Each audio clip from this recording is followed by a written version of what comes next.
Welcome to the OPSQC podcast, episode 4, helping entrepreneurs, innovators, and small business owners scale to profitability. The goal of this podcast is to showcase real businesses, real owners, tell their stories, learn a little, and have some fun while doing it.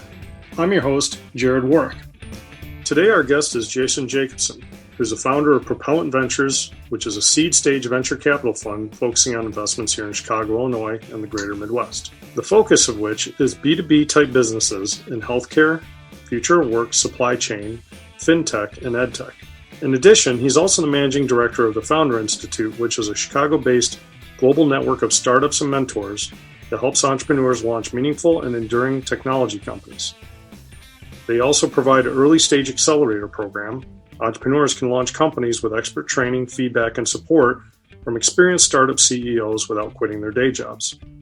In addition to that, Jason's also an adjunct professor at Depaul University in Chicago, where he teaches a capstone course, Entrepreneurship Strategy, in the Department of Management within the Dry House College of Business. Jason, welcome to the show.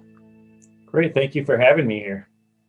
So we were introduced late last year by Tony Gatz of Insperity. I mean, she's one of those people networking-wise. She's a superstar. She's got a plethora of people that she can introduce and make connections on. I'm glad she introduced us. That was a good one. Yeah, absolutely. Terry's made some great introductions since I had met her as well. So very happy she introduced us as well. So what we talked about a little bit, you're in the VC space. You're the head of Propellant Ventures, seed stage venture capital fund. Do you want to talk about that a little bit and let people know what Propellant is and kind of your investment thesis? Yeah, absolutely. So Propellant Ventures' overall strategy is to be bold, really power the future of some of our investments. So we see a gap here in the Midwest with real early stage funding. So we're focused on seed stage and pre-seed funding across Chicago and the greater Midwest, across B2B industries such as healthcare, future work, Fintech, Edtech, and supply chain. And for many opportunities, we can be that first professional investor, as well as a lead investor. When some of these companies are looking for that, we can come in and step in to be that lead to help them raise additional capital. So we're really looking at cutting edge industries that are really changing the future of a lot of different industries, but we're very focused on B2B business models. Our region here in the Midwest is very strong in the B2B space, and we feel there are a lot of great opportunities here. So that's our initial focus.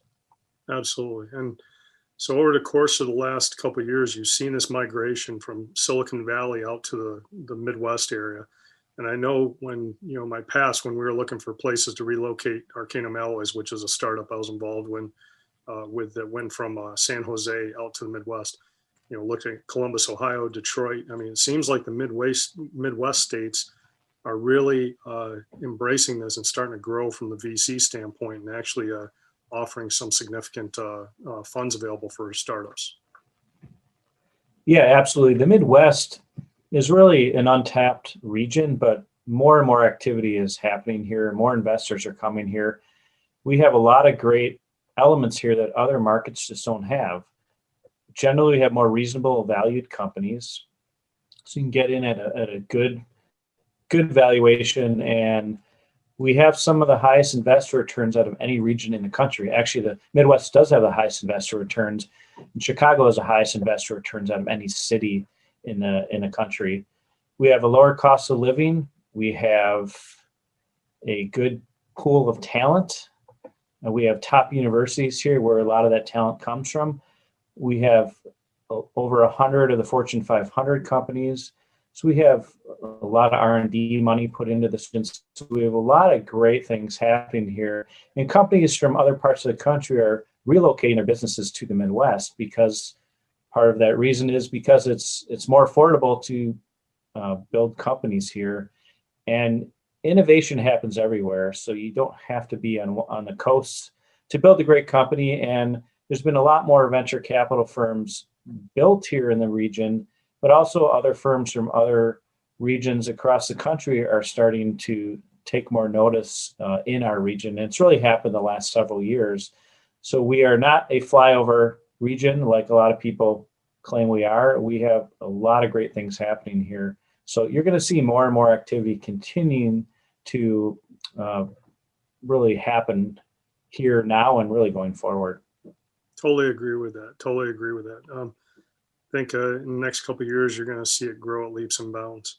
One thing you noted or you touched on is, and it's really become apparent here in 2020 with the whole COVID thing, is, growing these networks, growing these bases. A lot of this work is being done virtually. What's your experience relative to the virtual side of, building Propellant and your fund and networking? So I'm a big face-to-face person. My entire career, it's been face-to-face, like a lot of people, but I do a lot of events. Every month I'm doing an event for entrepreneurs, for investors, for the entire ecosystem. So that came to a halt like a lot of people did last year in February. That was my last in-person event for entrepreneurs, and March was my last in-person event for investors. And so, I wanted to still stay in touch with people, and really bring people together. So in April is when to start to do things virtually. So with the investor events for Propellant Ventures, we used to go to lunches, dinners, mixers, bring high quality people together, like-minded people. We decided to go to Zoom like a lot of people, but we have interesting discussions on topics that are relatable and interesting for investors. Where we have investors on our panel or entrepreneurs, and then just have, breakout rooms and engagement with our attendees. And then we also do virtual happy hours where we have a guest speaker who is also interesting, could be a successful entrepreneur, could be just an interesting individual, such as a professional athlete, for example. And it just starts a dialogue. And again, we get to meet people. So the goal is to bring good quality people together, mostly investors and some entrepreneurs. So that's something we've been doing. We did 20 of those last year just for Propellant Ventures, and we're continuing to do these this year. And then something I also do is I run an event called Founder Night Out, and I do that with the Founder Institute, the program that I manage here in Chicago, but also it's for the entire community. So normally we pick a different location, a restaurant, a bar, a co-working space, corporate office, to have a happy hour environment to bring 50 to 100 people together in a casual environment. Well, we did our last one in February last year, and as I mentioned, that was halted. Mm-hmm. So one of our graduates of the Founder Institute created a 3D virtual platform, event platform.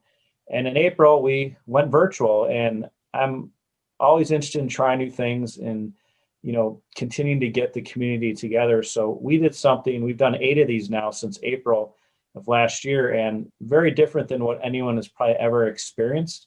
Mm-hmm. You control your own experience, your own avatar. You walk around, you get to meet people one-on-one in small group discussions. We have table topic discussion areas for group discussion. We have a startup showcase where we select founders to pitch their businesses. We have sponsor booths. We have a virtual bar, a virtual cafe. Pretty amazing. You can talk to people one-on-one or in small groups, either through voice, video, text, chat, and even share your screen.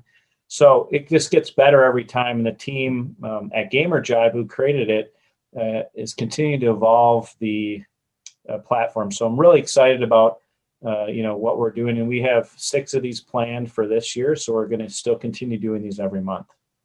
That's awesome. I look at how this technology's evolved, right?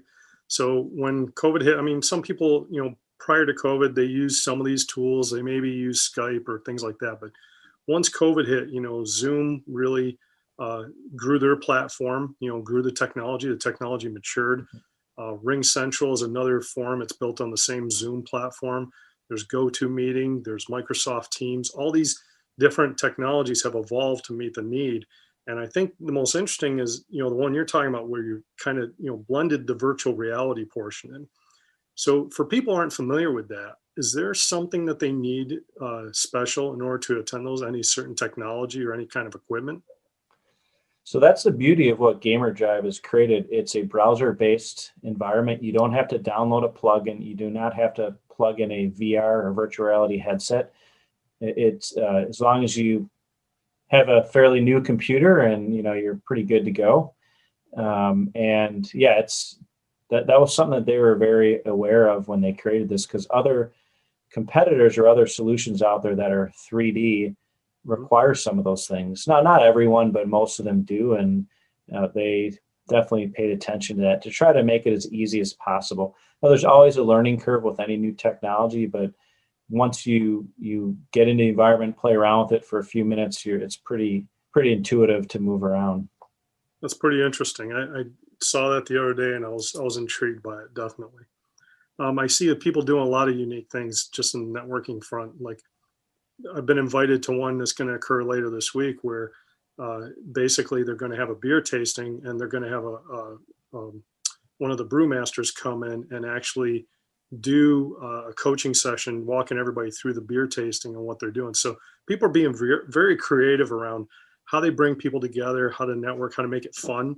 And I think that's important, because that's, it kind of locks in the person's memory, and they remember the people they interact with from those events. And I will be at that beer tasting with you. Awesome. Looking forward to that. So you mentioned the webinars, that people are doing. So, you look at what's coming up. You're coming up on one for LaToken on the 28th, I believe, for the virtual fundraising. And can you give an overview of like those webinars? Like, what's a person going to expect when they go to that? What kind of things are they going to learn? Sure. LaToken's been hosting these VCTV discussions really since last year, during the pandemic. And I do about 2 a month. And so I've done about 10 of these so far. And it's a different topic, whether it's about a type of investment vertical or it's just a general topic about the investment landscape. And so what they've done a great job is they bring investors from around the world on this discussion to, there's a moderator. We talk about our thoughts around that topic. And so this one in particular this week is around fundraising through social media. And so we're going to each share our perspectives on, how that works, what our experience has been around that. Is that the future of fundraising, or at least a continued component of fundraising? So we're all going to share different perspectives. As I mentioned, there's generally people from around the world, so different regions of the world will have a different perspective. And they get several hundred people on these discussions, or that dial in every time. And it's moderated well, and it's usually a pretty good dialogue. And I always learn something new, and for me, it's another way to build some relationships. I think this week I've been on a panel with all of them at one point or another. So I've started to really build up my network as well by doing this. Yeah, you got a pretty large network. I know on LinkedIn you got like 5,500 connections, which is very impressive. I know it takes work to get that many people connected, through your different events and everything. And I find the Founders Institute and the LaToken webinars and the different events that they do, I find them very informative. I've been on them myself. People like Gary Fowler, Wealth of Information, and yourself. You guys are all bringing different view of the different industries that you're serving. And I think there's a good cross section of people on those events as well. Can you speak maybe to that from your experience? Do you get investors or more people who are just interested in the landscape itself? Like, what kind of target market or audience do you guys get in those events?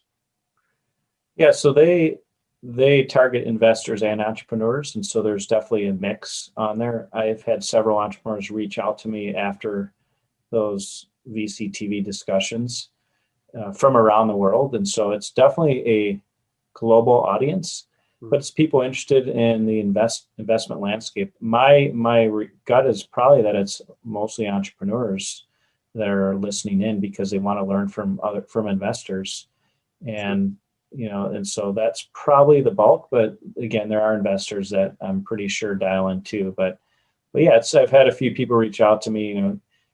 Gary also has a podcast. He's scheduled me to be on his podcast in the future, and he's pretty incredible with the network he's built, and it's global. I mean, he helps start and invest in companies around the world. Pretty amazing background of what he's had, and so I never would have met Gary if it wasn't for that show. And there's other really interesting people I've met as well as a result of being a part of it. I'm always open to new opportunities, and you never know who you're going to meet. So for me, it was a new experience when I started doing it, but it helps my thought leadership, helps build the brand of Propellant Ventures. And ultimately, I've met some new people as well. Absolutely. I think that really speaks to the caliber and quality of people that that gravitate towards those, and some of the people they have on those podcasts and those learning events. I'm always impressed by that. Going back and thinking back to a couple of years ago when entrepreneurs wanted to get in front of VCs and stuff, they had these like speed pitch type events, right? That you'd go to, and you got maybe like a couple minutes with each investment firm or VC firm, and you had to give your elevator pitch very quickly. And based on that speed pitch event, then you might get contacted. So things have definitely changed on that front, I think. Yeah, absolutely. And I participate in a lot of online events through other accelerators where they've invited me to meet some of their portfolio companies. There's a lot of 2D environments out there that, to me, are a souped up Zoom platform. There's Run the World, AirMeet, Hopin, some of the bigger names out there. They're great platforms. They work fine. It's just a different experience than the 3D virtual, but there's a place for all of them. And so I've participated in a number of discussions to meet these entrepreneurs that I may not have met otherwise. I mean, I've done some of that in person, travel to meet them in person, to Milwaukee or Madison. But now I can meet them virtually from all across the country. And to me, it's more efficient way of doing things. And I see this as all here to stay. It's, there's going to be a hybrid. People still want to meet people, but the virtual component of everything we're doing just got accelerated during this time. So absolutely, it's going to be here to stay. It's not going anywhere. Absolutely. Taking a step back, talking about the virtual reality one you put on with, I believe you said it was Gamerjibe. Is that the Gamerjibe? Yeah. Yep. How did you guys connect? I mean, and how did that come to fruition? Can you kind of walk us through that kind of sequence of events? So the Joe Lee, the founder, was a graduate of Founder Institute Chicago. So that was the initial introduction. Okay. And, his model was a little bit different when he first went through our program. He was still building the environment, but it was a different use case. So at the end of 2019, he realized that, hey, there's a better use case. Let's focus on events. I mean, perfect timing, right? No one knew a pandemic was coming, but he was ready to go, early January 2020, somewhere around that time period, early 2020, we talked, and, Joe was interested in exploring doing online events with us. And, we were, again, I want to support our grads, but I also want to try different things. And, we talked about it, and then of course the pandemic hit, and then we accelerated. So we did the very first public event on the platform. They did a couple beta events before that were small in nature just to test out, the platform. But we did the first one. I crafted the experience and the environment with them. Of course, their developers put together, but we discussed what we would like to see. Mm-hmm. And that's the nice thing about their platform. They can customize it based on what you want. But we were the first first business event that was on their platform, and they've learned a lot from it. Sure. And so it's worked out really well. I mean, I'm happy we did it because it's a very unique experience. How was it received by the people who attended? Was there any specific comments or feedback that stand out in your mind from the people who attended that event? Yeah, so the platform's come a long way since April. I mean, as a new technology, there's always going to be some bugs, right? And so we had a lot more people than they anticipated for the very first event. So I wouldn't call it crashed the platform, but it was pretty close to that. Some people couldn't get in. There were latency issues. Okay. They were expecting only 30 or 40. We had 150. So all these people started coming in at the same time, and they weren't ready for that. So they learned quickly from that. And the next event we did was able to handle that load. Nice. And so for some people, it was a learning experience. So if they did have a good experience, meaning that they could get in, it was new for them. They were learning as they were interacting of how to move around, and sure. People thought it was really cool and innovative. And we've had people come back almost every time, and we have new people, but a lot of the same people come back. and it just gets better. And the team, Gamerjibe, continues to improve and add new features or new Easter eggs, as they call it, things that you can explore in the environment. Nice. And as far as like if somebody wanted to find out about when those events are, or be on the distribution list to find out when those events are, how would they do that? So our events are listed on gamerjibe.com, GAMERJIBE.com. You can click on events and then it'll list their events on there. Some are public, some are private, but our events are public. We promoted all over LinkedIn and through our meetup group, but you can find on Gamerjibe right now. We have an event coming up next month, and they have a demo video on their site too, so you can take a look at or a promo video to see what the environment looks like. Very interesting, very interesting. And they came out of the Founder Institute.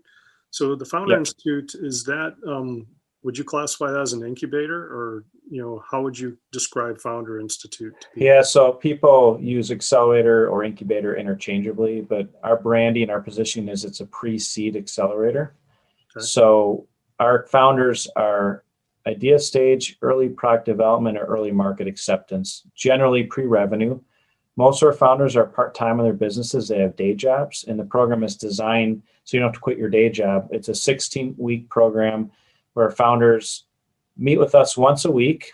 We have mentors who speak on a specific topic that week. They give feedback on founder ideas, and they hold office hours. And then we have a business building curriculum that the founders follow every week. We guide them in how they should build their business. It's at least 20 hours a week. And then we hold them accountable. Only 20 to 30% of our founders actually finish the program.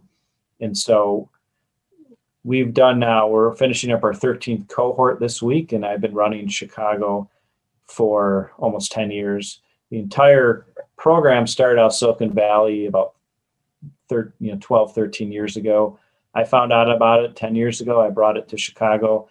We were in the first 20 cities around the world. Now it's in 220 cities around the world. So I saw the need to bring this to Chicago, to the Midwest, and it's been very rewarding for me, but I believe also impactful for our community as well. Absolutely, absolutely. So 20 to 30% finishing through the program. What would you attribute the 70 to 80% that don't make it? What would you attribute that to mainly? Yeah, so there's a few reasons. So our average age is 34. So most have families, and most of them have day jobs. So sometimes that gets in the way, and they have to travel for work. Maybe there's a family issue, and whatever it is, they can't focus on our fast schedule and the timeline, and that's okay. They can drop out and come back another time. Mm-hmm. Also, it's very fast paced, and sometimes it just moves too fast for founders, where they need to spend more time thinking about things, or maybe they're not passionate about what they're pursuing or what they're trying to build, and they realize that, hey, I don't want to do this anymore, or I want to think about it more. We require that they incorporate by a certain time in the program, and that makes it real. Some of them decide not to do that, so they drop out.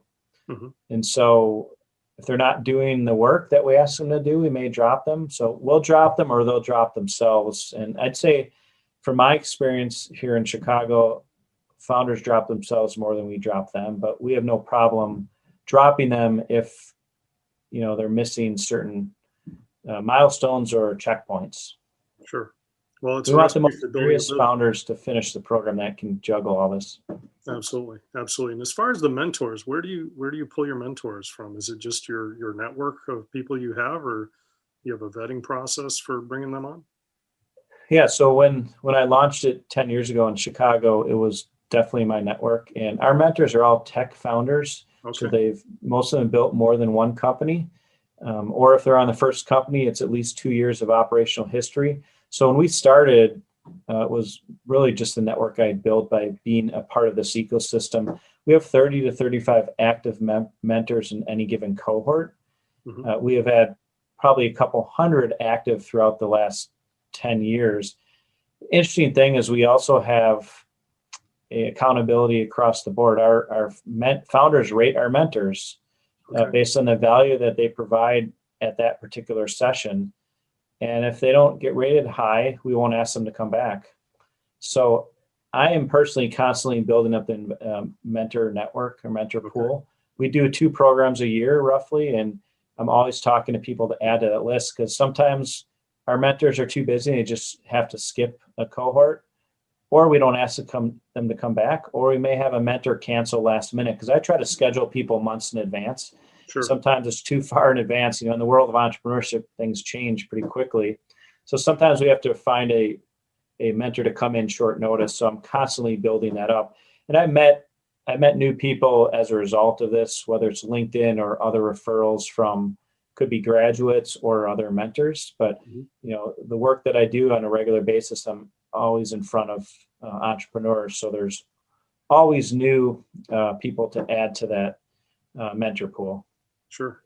So if I was an entrepreneur and I wanted to come and be a part of the Founders Institute and go through that program, how would I go about contacting you or reaching out to you to do that? Right. So we're finishing up a cohort now. We have another one that'll be starting, probably in a few months. I don't have the dates yet. We're thinking spring or early summer. So you can go to Founder Institute's website, fi.co. I would encourage you to sign up for the newsletter. And as we're ready to launch a new cohort, you'll be notified based on your location. That's one way. Of course, following me on LinkedIn, I promote it out there as well. But I'd say looking at the Founder Institute website. And right now it's interesting because we're all virtual now. Mm-hmm. Our program typically is an in-person engagement. So you come into a location with our mentors and with the founders, and you meet once a week in person. So we were in the middle of a cohort in March of last year during the pandemic. And so we went virtual in the middle of our program. And our cohort now started 100% virtual, and they'll be virtual going forward until we're all comfortable having in-person engagement again. And my belief is it'll be a hybrid approach where we'll have in-person and then some people dial in remotely. The interesting thing about what has happened is normally our program caters towards people in the Chicagoland area because they have to travel downtown Chicago to meet once a week. Mm-hmm. But during the pandemic, we opened it up regionally, and we had several founders enroll in our program that are outside of Illinois, throughout the Midwest, mm-hmm. whether it's Michigan, Indianapolis, Wisconsin. We had one person in Mississippi that was initially in our cohort, Minneapolis. That never would have happened in an in-person environment. We are really the only active program in the Midwest for Founder Institute. So, there's going forward, do we build a regional hub type of model? I mean, I think all that's under discussion right now, but I'm excited because we can expand this throughout the Midwest. Yeah. Now, I'd like to get more physical programs in the Midwest for sure, but for now, we can build this virtual regional hub. Yeah, that's awesome. That's something, something negative can turn into a positive like that. That's awesome when you can take that and turn it around and use it to the benefit of the institute. Looking at Propellant Ventures, so you spent the better part of last year really setting up Propellant, and I believe you've got at least initial couple companies that you've actually been funded, one being Supply Hive. You kind of want to walk through that process. As you're going through this and the pandemic's looming, there, and you're setting up this VC fund, what was, going through your mind, and, what were you trying to get accomplished, and was there any kind of deadlines that you were rushing against? Yeah, so really, I started thinking about it in 2019, and was socializing the opportunity with investors. So I started doing these investor lunches, dinners, mixers. Mm-hmm. Just bringing 20 to 40 investors together, to mostly people I knew, but I was meeting new investors along the way, and just talking about it, getting feedback. We started setting up the infrastructure then too, and at the end of 2019 is when we started really. Let's try to get some investor money into the fund, and that happened. And then 2020, I would call really the launch year, and things started out strong, and then mm-hmm. in February the market went down, and that changed a lot of people's decisions at that point, and delayed decisions. We had a lot of people interested, mm-hmm. but they delayed till the end of the year, till this year. It definitely changed the trajectory for the fund, but also people's decision points. And throughout the year, we really took a step back, and at that point, we refined our initial thesis, and that was really because of the feedback. We narrowed our scope in terms of type of investment, stage, region, and industries. So that feedback we got in 2019 carried into early 2020, and that's what we refined it. Also, I went through a program that the Founder Institute put together called VC Lab for emerging fund managers. So I was further along than most people because I already went through a lot of the process to put it all together. But, it was similar to Founder Institute program, deliverables every week, 16 weeks, accountability. We started with 70 of us, 16 finished. I was one of the 16. So it's similar, similar graduation rate as the regular Founder Institute program. So for me, it allowed me to refine some things some more, push forward to get some progress, and really talk to more investors. And then I connected with people like myself that are around the world that are building funds, and we have a Slack group and we share resources with each other. So nice. It was, and then, there may be a fund associated with all this. Founder Institute may put together a fund that will start investing in some of these funds that came out of that program. So remains to be seen, but that at least something they're exploring. And, it was a great experience for me, and really helped focus my direction a little bit at the beginning of this year. Nice. It's interesting you mentioned Slack because we just published an article, part of our Tools of the Trade series, where we're talking about different communication platforms and how small business entrepreneurs need to be flexible, but you need to understand when to use certain platforms for what communication. And Slack was really the focus of that article, and that's on our website at OPSQC.com if anybody wants to check it out. Really interested because you do a lot of different things, right? You've got the Founders Institute going on, you've got Propellant going on. You're also an adjunct professor at Depaul. Do you want to talk about that and kind of what course you teach and what your experience has been there?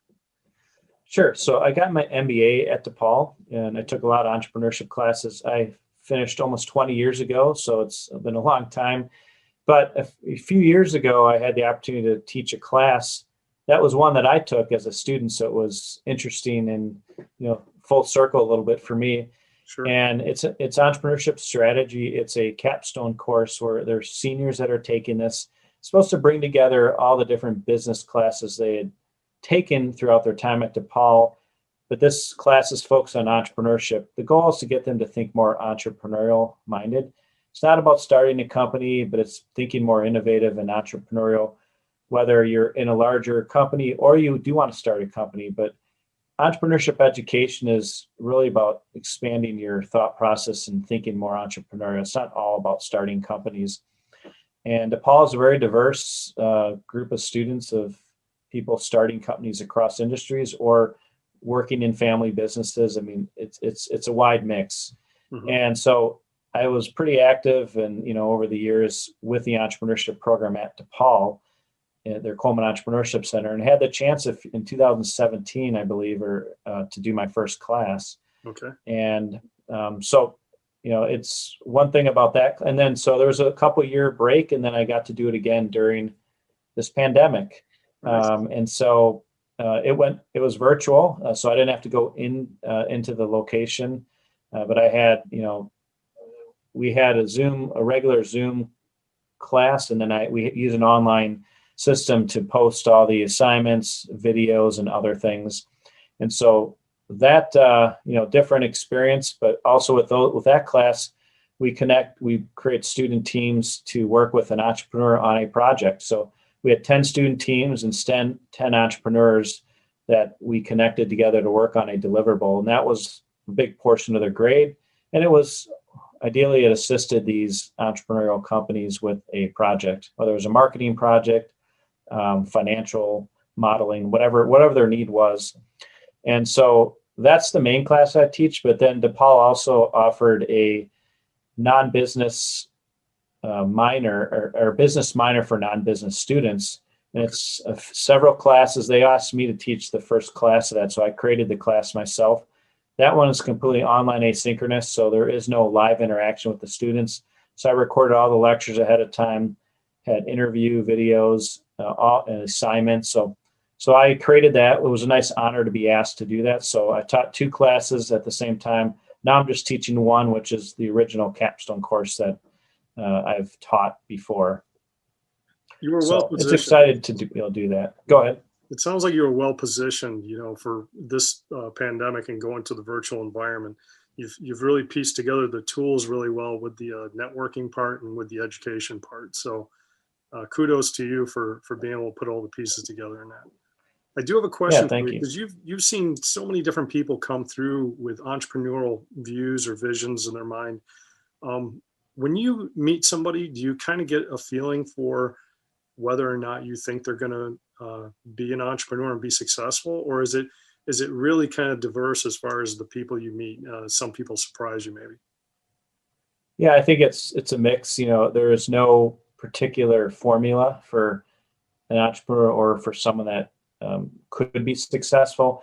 One thing we do at the Founder Institute is we provide a aptitude test when people apply, or we give them an aptitude test, and that looks at their entrepreneurial DNA, and that gives us a good understand whether they will be successful, at least in the structure of our program. Doesn't mean if they don't do well on that, they can't do well on their own, but it's a good judge for us to really understand if they're wired to be an entrepreneur. And the Founder Institute cohorts are some of the most diverse group of founders I've ever worked with. And, it's all backgrounds. It's pretty amazing, the group that comes together here. And, so it's, diversity has always been something I've seen in entrepreneurship, even if it's more of something we hear about in the media nowadays, and people are trying to fix. But it's something that I've seen for years. And the Founder Institute also has a female founder fellowship that they've been offering for a long time to encourage more female founders to start businesses. But they've been doing this way before you heard any of the stuff recently in the media. So we've always been pushing for more female founders in our program. Absolutely. It makes sense. Looking at the pandemic and what it's done to a lot of people, and a lot of people have been displaced from their previous jobs, I believe more and more people are looking at entrepreneurship and starting their own businesses as a method to bring in income for their families and like that. So I anticipate, your services will be in need here in the future heavily.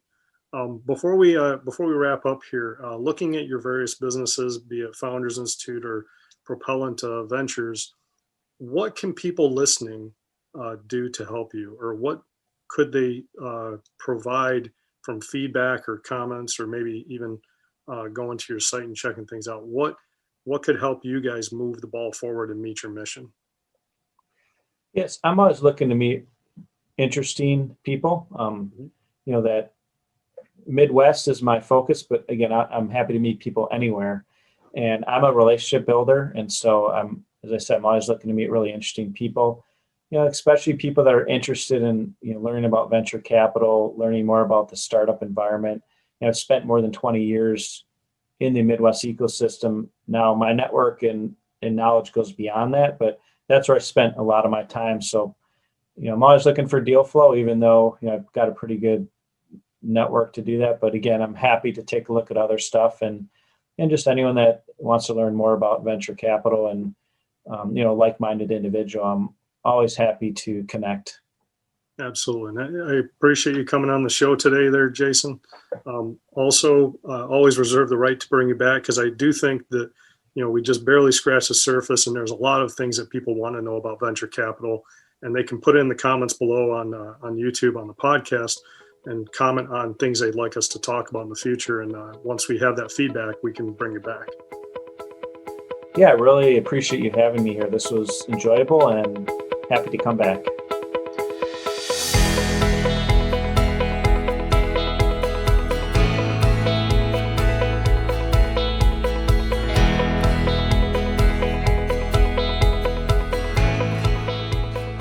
We hope you've enjoyed this podcast. You can click on the links below for more information. These are all items that we discussed during the course of the podcast. If you want to recommend somebody to appear on the podcast as a guest, please email us at info@opsqc.com. If you're interested in sponsoring a podcast, please reach out to us at the same email. We'd love to have your support.